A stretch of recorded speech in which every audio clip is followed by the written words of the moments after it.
आपको और इसकी पॉलिटिक्स भी समझाता हूँ। सबसे पहली बेसिक बात, इन सारे मंत्रियों को और इन सारे एमएलएस को बिजली फ्री मिलती है। इनको जब बिजली फ्री मिलती है तो उसको फ्री भी नहीं बोलते, और जब जनता को, इनको 4-4 हजार यूनिट बिजली फ्री मिलती है महीने की, और मैं जनता को 200 यूनिट फ्री बिजली देता हूं तो इनको सबको तकलीफ होती है। क्यों?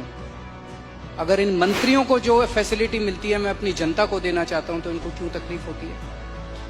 इन सारे मंत्रियों को और एमएलएज और एमपीज का सारा इलाज का खर्चा फ्री है। कोई बीमार हो जाए इनके घर का सारा फ्री है।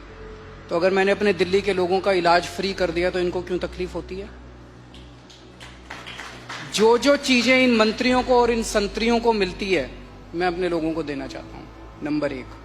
दूसरी चीज, अगर मैं, एक समय था जब मैंने सुना था कि राजनीति के अंदर एक समय था जब फ्री बांटते थे, और फ्री बांटने का पैसा कहां से आता था? सरकार लोन लेती थी और लोन लेके उस पैसे से फ्री बांटते थे। That is not good economics. अगर मैं, आपके पास जो पैसा है उस पैसे से, उसमें आपके टैक्स नहीं बढ़ा रहा, टैक्स उतना ही है, मैं घाटे में नहीं। आज दिल्ली सरकार पूरे देश में अकेली सरकार है जो फायदे में चल रही है, घाटे में नहीं चल रही।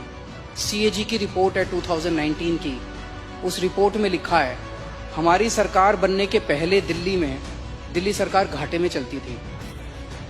हमारी सरकार बनने से तब से लेके आज तक दिल्ली सरकार अकेली सरकार है पूरे देश के अंदर जो फायदे में चल रही है। मैं सरकार फायदे में चला रहा हूं, मैं कोई नया टैक्स नहीं लगा रहा, मैं कोई लोन नहीं ले रहा।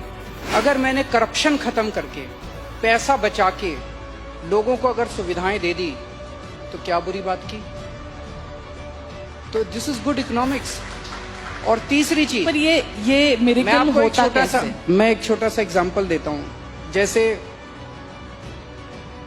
ये फ्री दवाइयों वाला कैसे सिलसिला चालू हुआ, ये बड़ा इंटरेस्टिंग है। हमने एक फ्लाईओवर बनवाया, उस फ्लाईओवर की 325 करोड़ रुपए की एस्टिमेटेड कॉस्ट थी, वो शायद 200-250 करोड़ रुपए में बन गया, तो 125 करोड़ रुपए उसमें बच गए। कैबिनेट मीटिंग चल रही थी, हम लोग डिस्कस कर रहे थे, तो पता चला कि ये 125 करोड़ रुपए बच गए। हम ये डिस्कस कर रहे थे इस पैसे को कहाँ इस्तेमाल करें। तो मैंने कहा अगर हम सबका इलाज फ्री करना चाहें तो कितना खर्चा आएगा? So after 2-3 days they got back to me, they said 300-350 crore. So मैंने कहा ठीक है, इतना तो हम फ्लाईओवर बनाने में ही बचा लेंगे, इतना का पैसा। तो अगर मैंने फ्लाईओवर बचा के लोगों का इलाज फ्री कर दिया तो क्या बुराई है? मैंने सुना था कि एक मुख्यमंत्री हैं शायद गुजरात के, उन्होंने अपने लिए एक जहाज खरीदा 190 करोड़ रुपए का।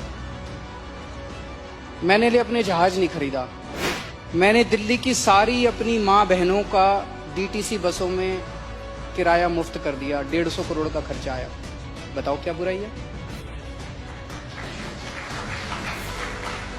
So good politics and good economics, ये कर रहे हैं। तो आपके पास ये कौन सा ऐसा फॉर्मूला है जिससे आप फ्री में भी देते हैं फिर भी आपकी सरकार जो है वो घाटे में नहीं फायदे में है? ईमानदारी, सही नियत, बस और कुछ नहीं है। मैं बहुत छोटा हूँ, मेरा एक्सपीरियंस भी बहुत छोटा है, लेकिन मेरा 5-7 साल का सरकार चलाने का एक्सपीरियंस ये कहता है कि किसी भी सरकार में पैसे की कमी नहीं है। मैं ब्लैंकेट स्टेटमेंट दे रहा हूँ, किसी भी राज्य सरकार में और किसी भी केंद्र सरकार में पैसे की कमी नहीं है, नीयत की कमी है।